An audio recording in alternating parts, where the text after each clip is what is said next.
Welcome to another edition of Politics Done Right. I'm Egberto Willis, your host. Thank you so kindly for being a part of the show. As you guys know, we didn't have a show yesterday. We had a show. Come on, Light, you got to work better than that. We are currently at my daughter's apartment in Washington, DC. And the reason I'm doing this show, this is not a standard Politics Done Right show. This is a show that is saying Egberto is exact.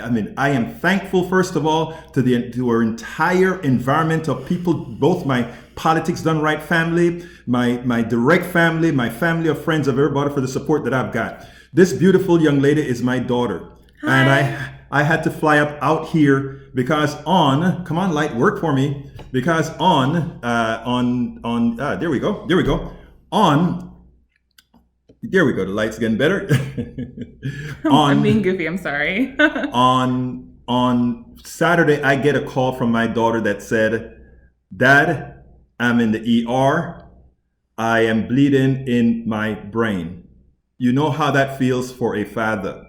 After hearing that news, I was on a plane a few hours afterwards to see my daughter. Her boyfriend, thankfully, was there giving her assistance and care, keeping her till Daddy got there. But I tell you something, it's a miracle. Ashley, why don't you tell the audience what you had, and then I want to put the politics into what we're talking about. So tell us a little bit about what transpired. Okay, can everybody see me? Great. Yes. Okay, so excuse me if I'm gonna scoot over, sorry. Excuse me if I look over a little bit wonky. I have what we call a visual deficit. I have a visual deficit, or if you want to know the real name, a homonymous hemianopsia, which means in each eye, I have one half of my visual field. So this means that if you were to look at a sheet of paper and see a picture, what I have here, I'm going to draw it right now. That's what I'm doing. You hear scratching. I'm just going to show you what I mean, because it's easier if I draw it. These two are my eyes, right? The part that is scribbled, that scribbled part is what I do not see. That means that when I look at people, I literally see half their face. Why do I have this? Well, I was lucky enough to find out early that I have something called an AVM, or an arteriovenous malformation.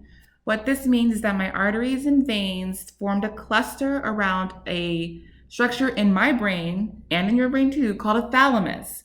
The thalamus is like the powerhouse, one of the powerhouse things of the brain, right?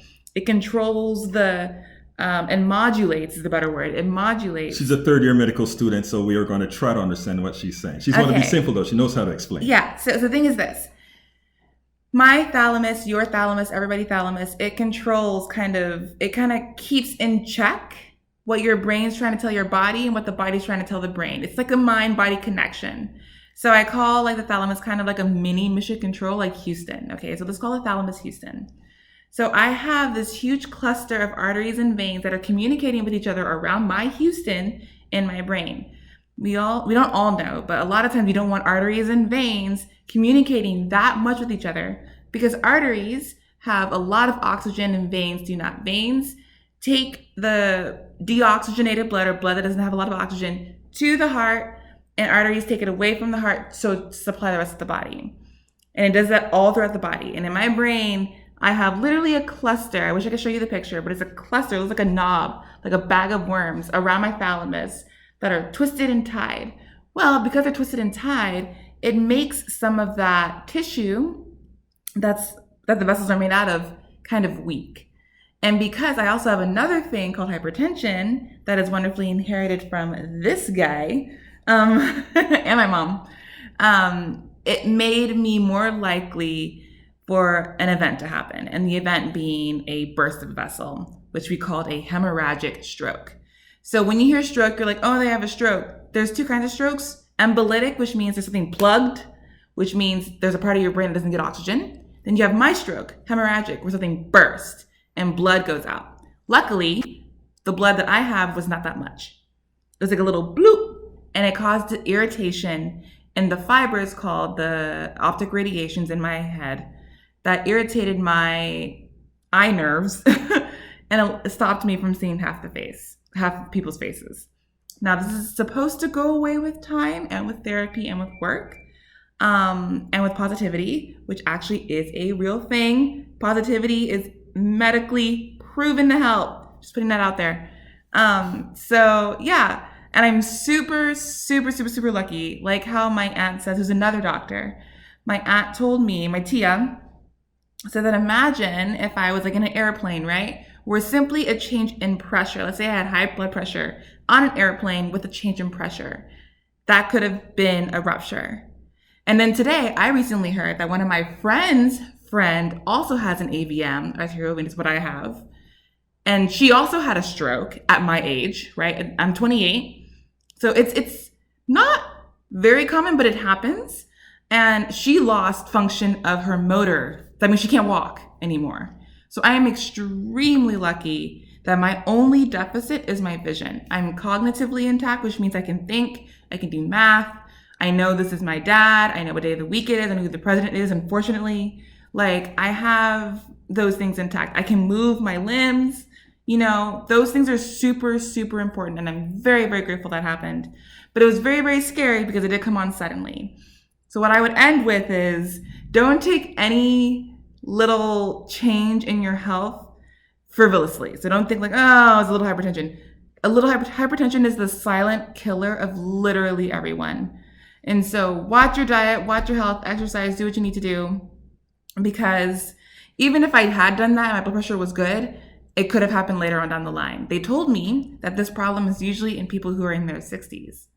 However, I'm Black, and that matters. Black people tend to they're predisposed to early hypertensive emergencies and early hypertensive manifestations, meaning that it shows up earlier than everybody else.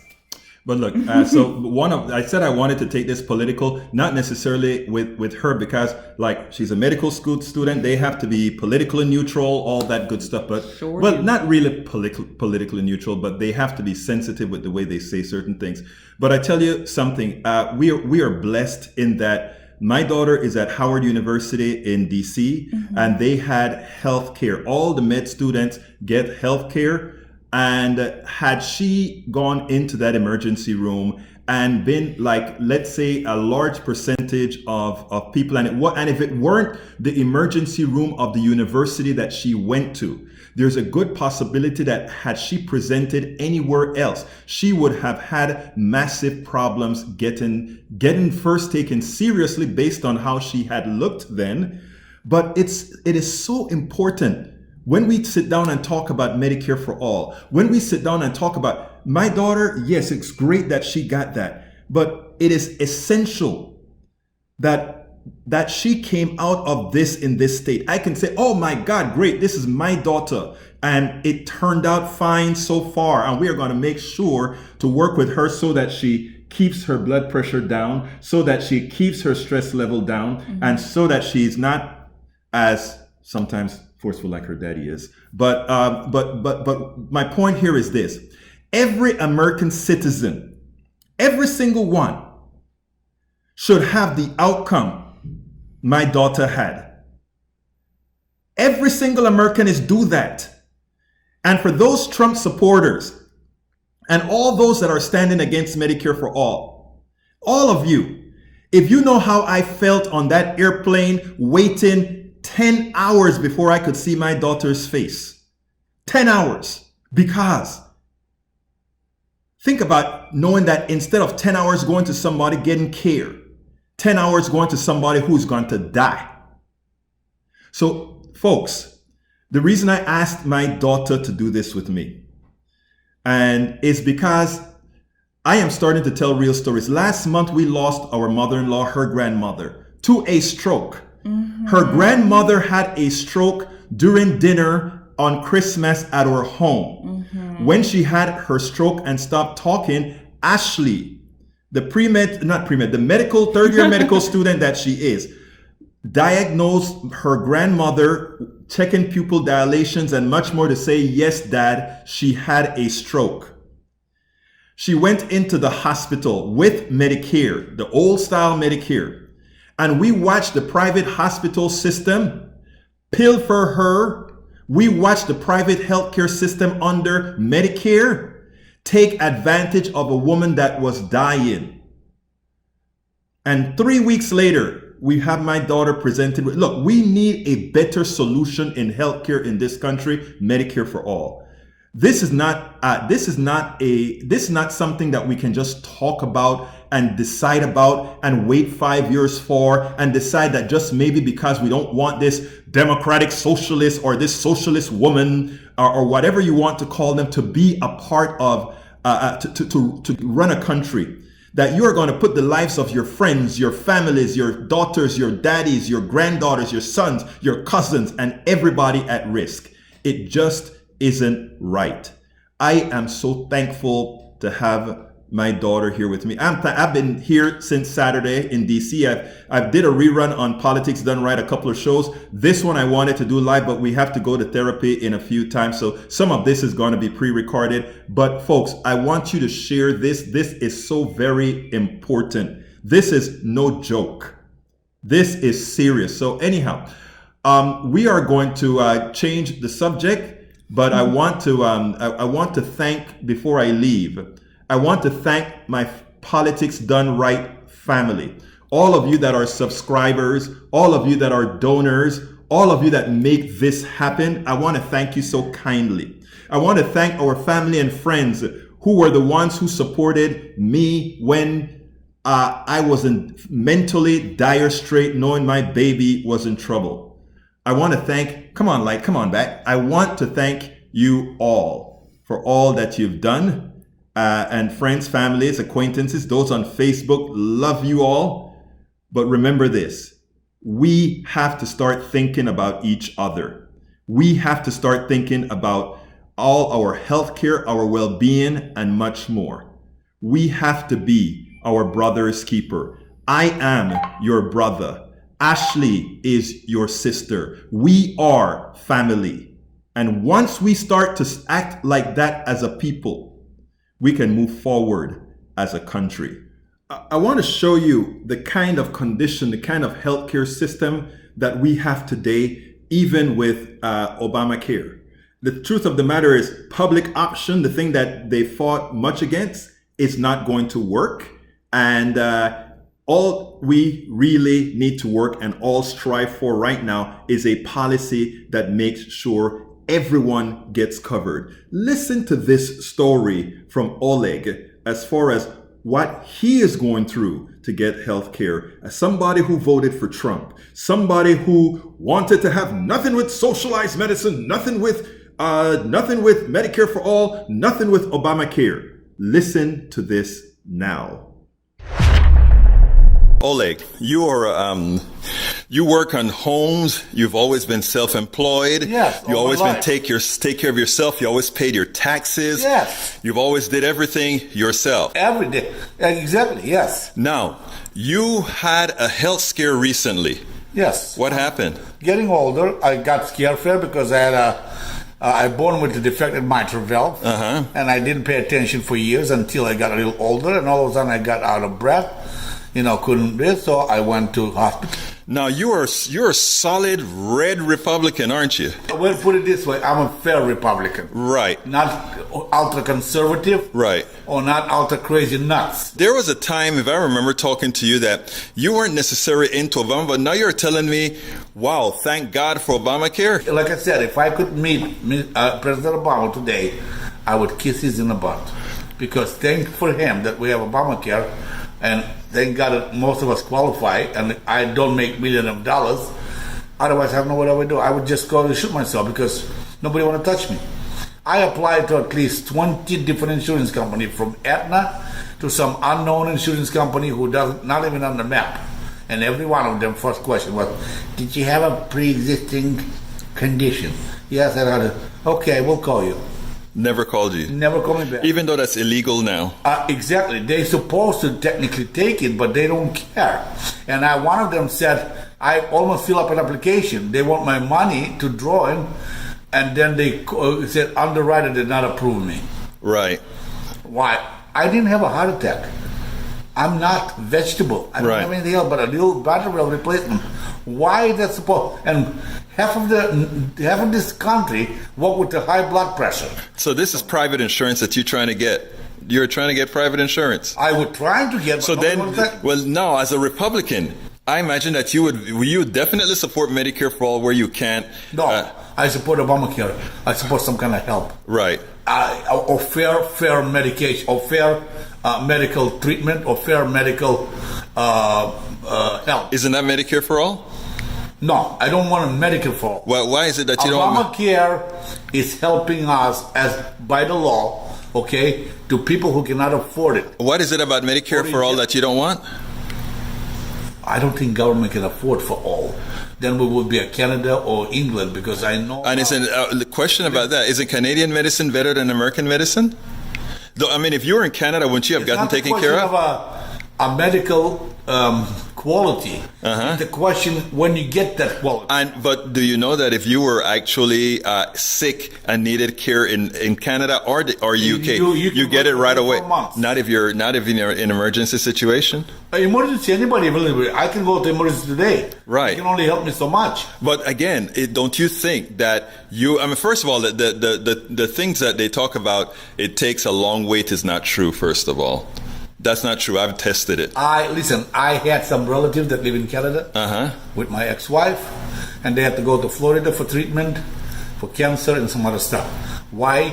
Because it was a line of wait in certain hospitals and they couldn't get it. And you took in Montreal and you took in Toronto. But question, we spend about twice as much as Canada, so we wouldn't have that kind of First weight. of all, we don't have 30 million people. We have 320 million. It scales. It scales. It doesn't Of matter. course, It but scales. that's- I mean, if you got a whole lot more jobs, you'll hire a lot more people. Percentage-wise, it may be on the scale, same. The same thing. They 30 million. They spend so much. We spend so much. Right. Okay? But I tell you one thing: before Obamacare, before they made the law, and you just said something that I didn't know. Yes. They're not. It's against the law right now. Yes. To accept you. Right. But all these private insurance companies don't care. Of course not. That's why we need to make Medic single payer, because nobody can say no. Let me ask you a foolish Well, you question. know what? Yeah. They have a drug czar. Yeah. Why don't you make a medical czar? We need that The too. one that we can call, Yes. send a letter and complain, But- they can reprimand those medical companies. But why? Let me ask you this: why do you want to? Why do you want to pay 10 CEOs several $1 million? Why do you want to spend money for advertising that don't have to be spent? That is where your money go in private insurance. Yeah. Why do you want to do that? Why don't you want one person paying the bill so that all that money that would have been paid to that executive? Same thing that you don't want to pay for Nike $500 because they pay some. But that's private. Celebrity. You don't have to have a shoe, but you have to have your health care. That's right. And we have a Medicare and Medicaid at some point, okay? Right, but what I'm saying, why are we giving our money to rich CEOs? Why are we giving our money to rich? Why not Because just give there it to are no one? criteria or ceiling cap or something, whatever you call it. Okay? Why don't we just have one payer? One person who pays the bill so that we don't have those other expenses. Why don't we have that? I don't disagree. Would you agree with that?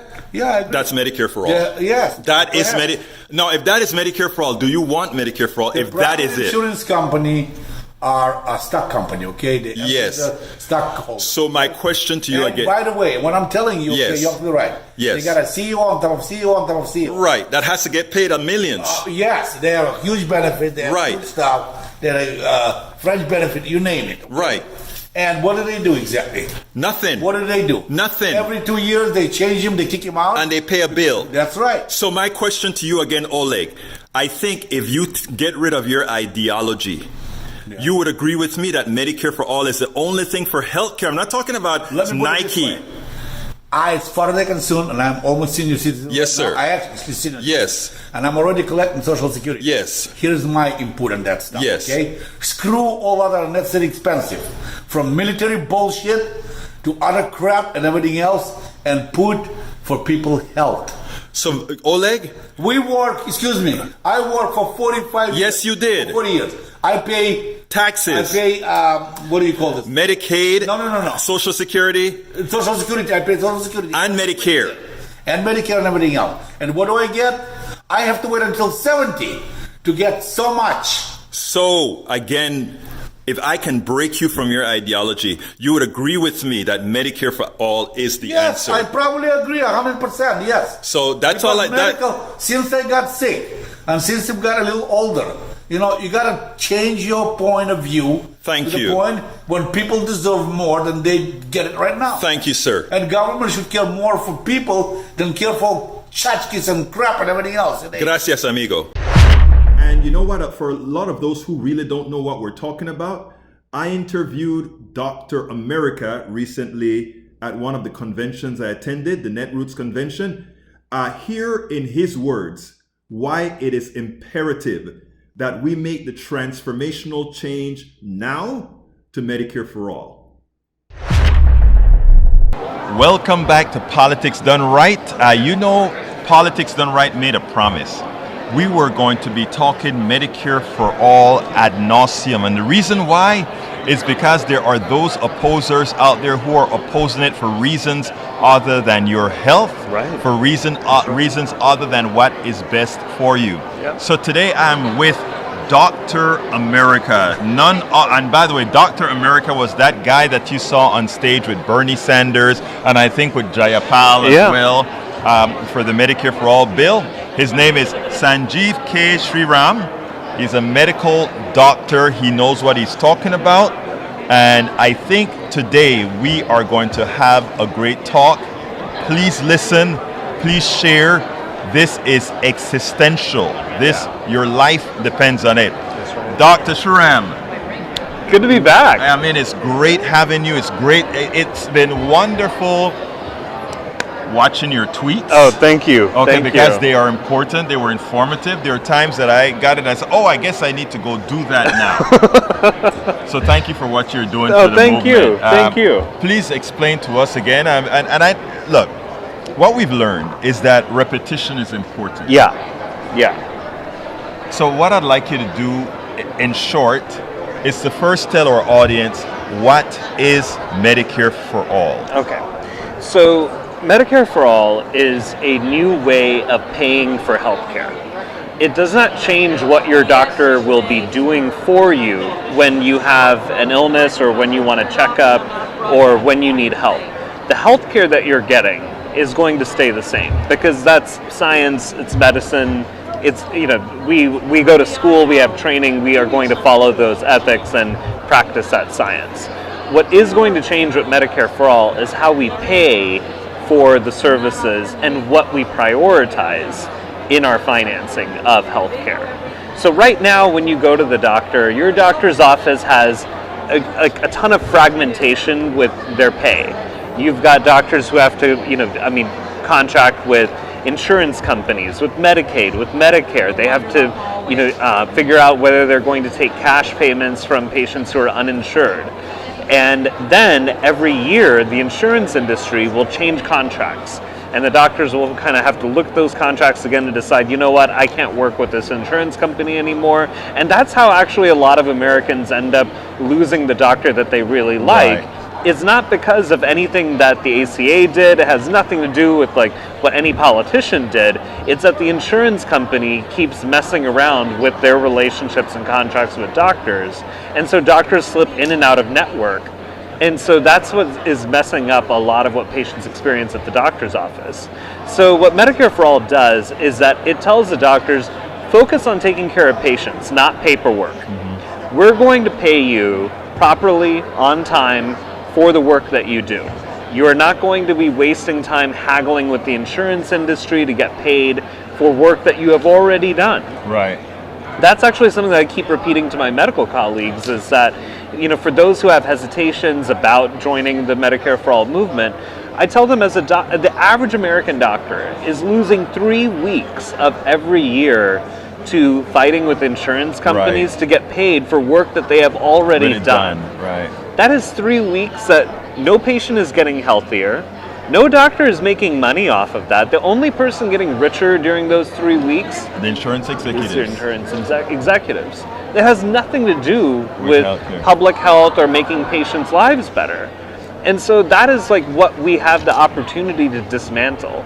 And what physicians want to do with those 3 weeks, that's up to them. I'm not going to tell them what to do. Right. If they want to see more patients, great. If they want to like do some, take some time to do some special skills training and education because there's always something new in science and medicine, Do it. do it. If they want to spend more time with their family and avoid burnout, do that.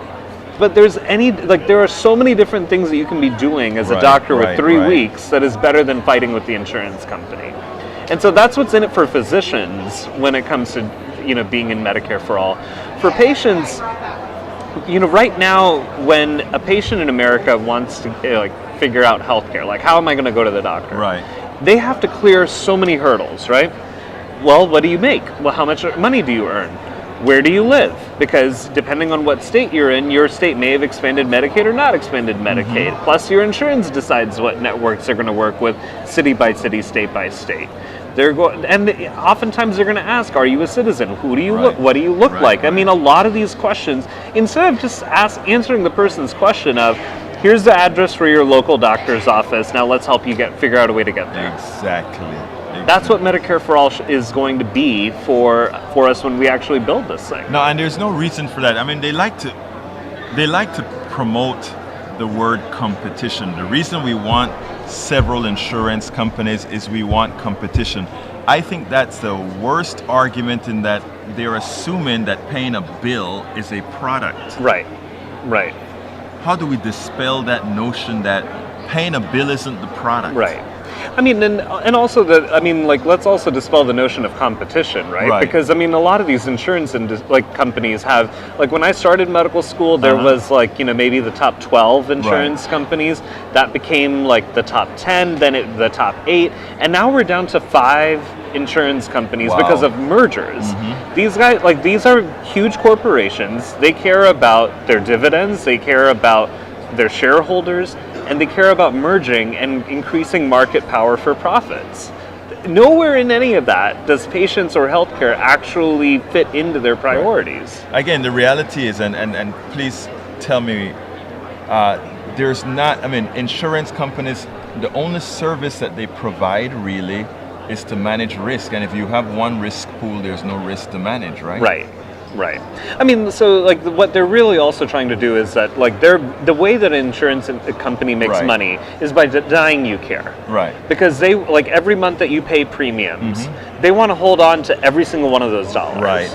And the moment you go to the doctor's office, now the insurance company has to pay the doctor's Doctor, office. So the more that they're able to deny, The more they make. the more they make. That's their method. And so that again, it has nothing to do with optimizing your health. right. And left to these insurance companies, if the ACA is gone, and if everything that happened in the Fifth Court of Appeals and everything like that, they don't mind going back to the the old time model. where they can use your own body to discriminate against you. Right. Saying that, oh, you have cancer now, and that's really expensive. Right. But when you first applied for that insurance policy, Right. you didn't tell us that you had acne when you were a teenager. Right. You were dishonest. Right. Acne is a pre-existing condition, and you failed to report that. Right, We're right. rescinding your entire policy, and now we don't have to pay for anything. Anything whatsoever. Now that's what they used to do before the ACA. The right. ACA outlawed that. But the fact that was ever, a business model, the fact Right. that was ever a protocol or practice, tells you that that patients have never been a priority in healthcare for them. Now, we are deep into the election cycle. Yeah. It seems like Medicare for all the buzzwords on. Yeah. Does it really mean everything to every single candidate? That's a good question, and what I'm looking for are the journalists who have taken the time to understand what the bill is. Right. Because when I saw that question asked in both debate nights about, do you support abolishing private insurance? Right. I felt that it was a very misguided question. Because that isn't the goal of Medicare for All. Right. The goal of Medicare for All is to make healthcare a basic human right. Exactly. And what we're abolishing are the false choices that millions of patients and families make. Exactly. There are millions of patients and families right now, Right. and I'm talking about the people with insurance. Over Right. half of us who have employer-sponsored insurance Right. have family members who are avoiding going to the doctor because they don't want to pay for the cost. Right. Isn't that the whole point of having insurance? Is that you wonder why it is that the message doesn't go over, and we know why.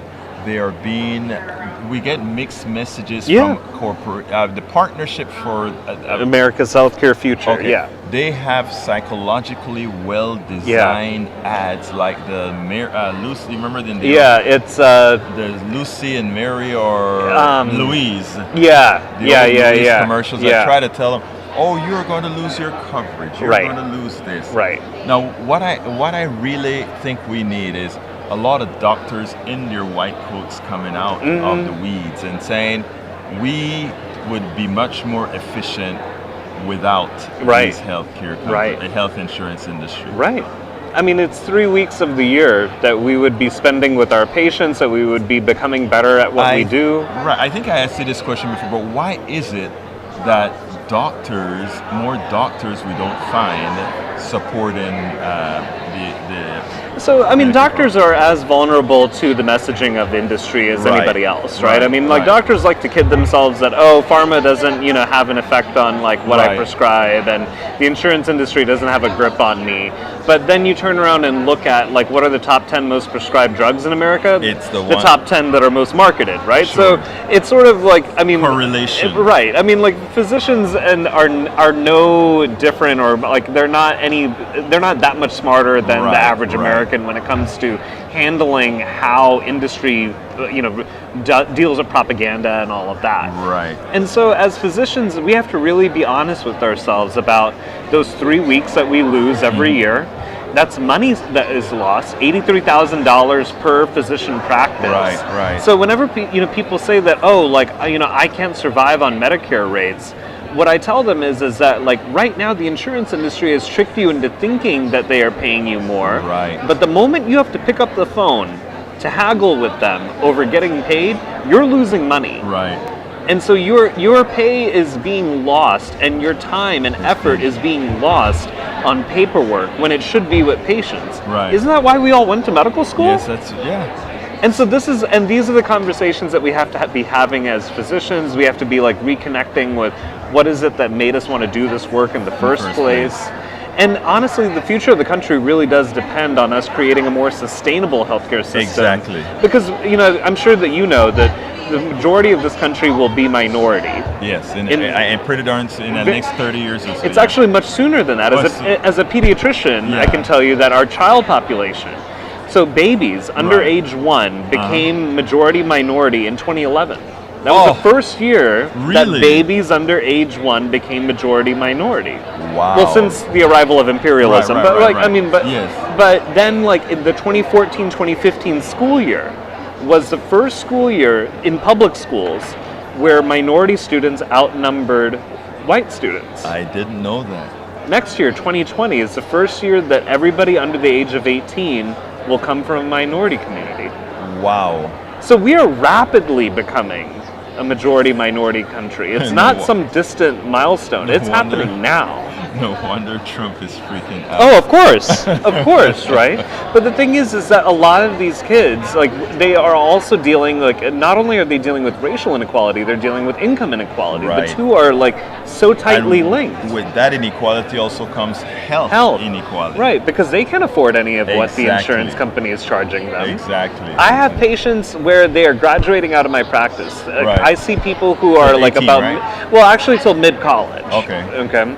And so they're in the middle of college, or looking at, like, their first job coming out. Right.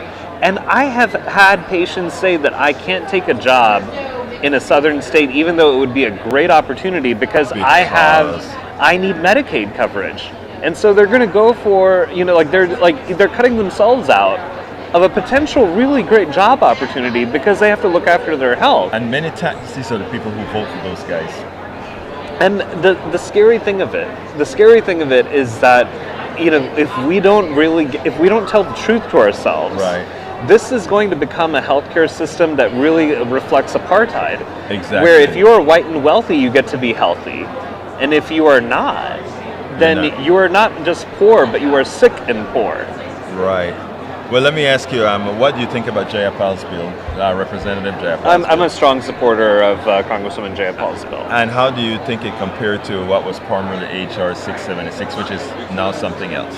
So I think that actually it added a lot of meat to those bones. So you think what it is it actually defined these different things as far as it's concerned? Oh, absolutely. Yeah. In fact, I would excellent. say that the ACA, I mean, like where the ACA was at this point 10 Right. years ago, Right. and where Medicare for All is now. Like Medicare for All in HR 1384, Congresswoman Jayapal's bill, it is a far more robust bill Excellent. than what the ACA was like at this point in time 10 years ago. It's interesting because they were concerned that because a lot of it was written sort of out of sight, that it would have been problematic, but it looks like it turned out much better than people thought it was going to be. You know, the whole thing about it being written out of sight, I felt that they were inviting people to come and meet with them so that they could hear them honestly. Right, okay. And so they, you know, and the thing is, like, a lot of people who are vulnerable right. are, they can speak their truth more freely if they're not, if they are free of the worry of, am I going to get blasted in public